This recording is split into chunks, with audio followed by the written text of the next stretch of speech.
West Indies மற்றும் Australia அணிகளுக்கு இடையிலான இரண்டாவது டெஸ்ட் போட்டி விறுவிறுப்பான கட்டத்தை எட்டியிருக்கின்றது.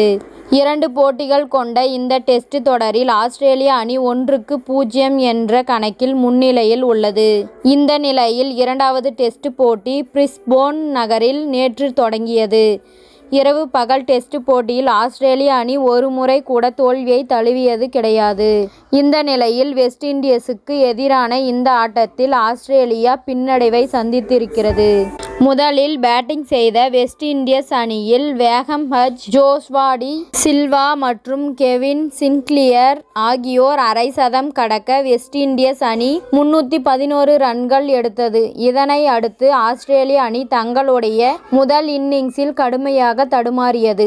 Smith, Marnus, Labuschagne, Cameron Green, Travis Head ஆகியோர் சொற்ப ரன்களில் வெளியேற ஆஸ்திரேலிய அணி 4 விக்கெட் இழப்பிற்கு 24 ரன்கள் மட்டுமே எடுத்தது.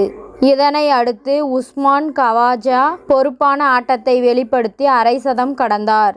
இதுபோன்று அவருக்கு அலெக்ஸ் கேரி நல்ல துணையாக நிற்க கேப்டன் பாட் கமின்ஸ் அதிரடியாக விளையாடி 64 ரன்கள் சேர்த்தார். இதனால் இரண்டாவது நாள் ஆட்ட நேர முடிவில் ஆஸ்திரேலிய அணி 9 விக்கெட் இழப்பிற்கு 289 ரன்கள் எடுத்த நிலையில் டிக்ளேர் செய்தது. இதையடுத்து 22 ரன்கள் முன்னிலை பெற்ற வெஸ்ட் இண்டீஸ் அணி ஆட்ட நேர முடிவில் 1 விக்கெட் இழப்பிற்கு 13 ரன்கள் எடுத்துள்ளது.